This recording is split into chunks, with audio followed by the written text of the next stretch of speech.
What do you see? Lights, big buildings, a $900 million football stadium next to a $300 million baseball stadium? That's what they want you to see. They call it development, but I call it a disguise. A disguise that covers up the racist foundation and hidden history of this city. Since the very moment in 1829 that over 2,000 black residents were forced from their homes by mobs of local terrorists and fled more than 800 miles to Ontario, many residents of Cincinnati believe being north of the Ohio River means being above and away from the Southern Uncomforts. This short film will uncover and document some of the city's surprising and horrifying history while deciphering local iconography and highlighting a few of its residents and their experiences that has been hidden behind that skyline.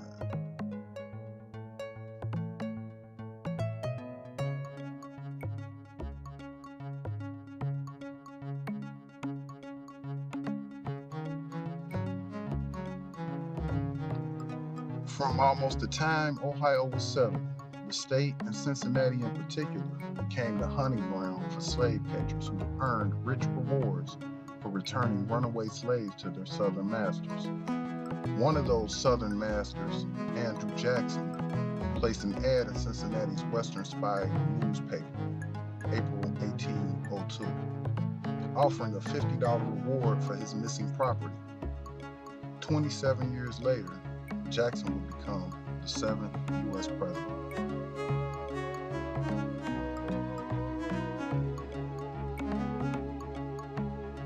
A new life is what Cincinnati promised for so many who escaped the brutal slave states of the South, or so they thought. In 1804 and 1807, the state had enacted black laws that compelled blacks entering the state to post bond of $500 guaranteeing good behavior, and they would be able to produce a court paper as proof that they were free. No extensive effort was made to enforce the bond requirement until 1829 when the rapid increase of the black population alarmed Cincinnati. So on June 30th of that same year, the city authorities announced that the black laws would be enforced and ordered Negroes to comply or leave within 30 days. Citizens of Little Africa appealed for a delay and sent a delegation to Canada to find a place to settle there. But if the authorities were willing to offer more time, the Ohio mob was not. And according to all accounts, on the evening of August 15th till the 22nd, 300 whites in packs roamed through Little Africa, burning homes and businesses while beating innocent men, women, and children, with no intervention by police or a call by the city mayor, Jacob Burnett, for an end to the violence. The delegation returned from Upper Canada with the offer of a safe home from the government.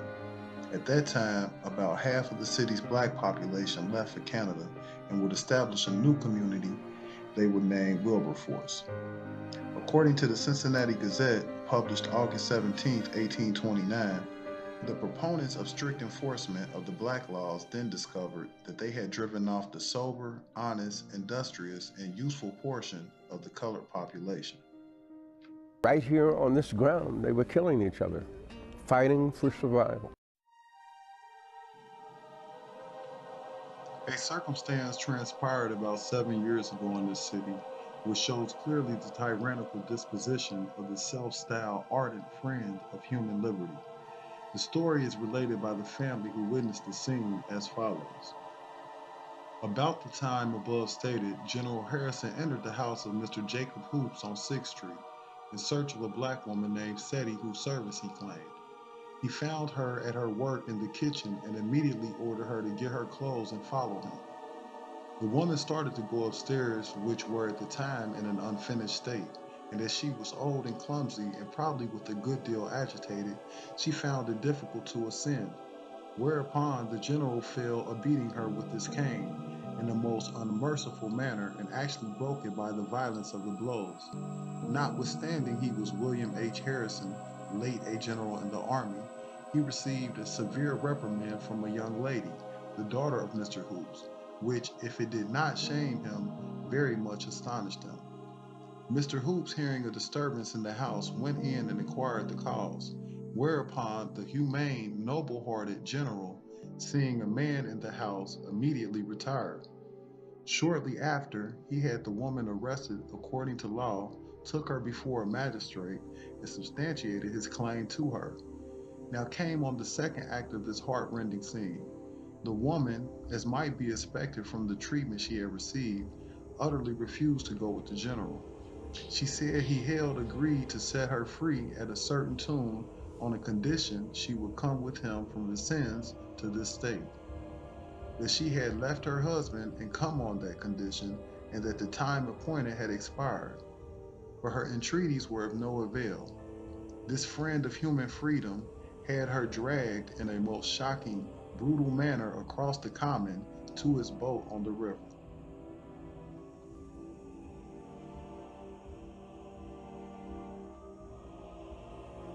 Okay. So it says, it just gives a little bit of information. I don't know. I'd have to dig a little deeper to find exactly where it is, but it says we have Anna Benison's, in parentheses, Strong, I guess was her maiden name, in 1966 interview with the historian Ruth Wells. So I'm assuming Ruth Wells was the person who interviewed Anna. Okay.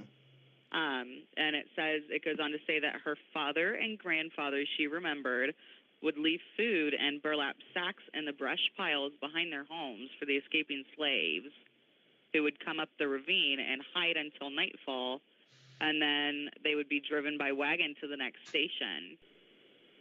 And in 2005, they started the Mill Creek Restoration Project, now the Groundwork Cincinnati Mill Creek, planted the Freedom Grove trees in honor of the place where the escaping slaves would exit the Mill Creek and start their trip northward. A lot of work. It has a basement to it? Yes, it does. And part of the basement is more sunken in them and than the rest, if that makes sense. It's like a little slant and it's lower.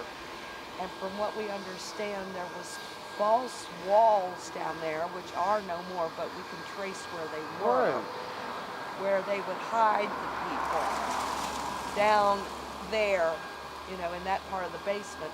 They also, from what I understand, where that side of the house is where my kitchen is now. Okay. It was the old log cabin, and that's why the basement was lower to begin with. Because that's where they kept like animals and stuff like that when it was the log cabin. Then that was built in 1820. Then they made this part in 1847. But they kept that part as for the kitchen and the servants lived upstairs.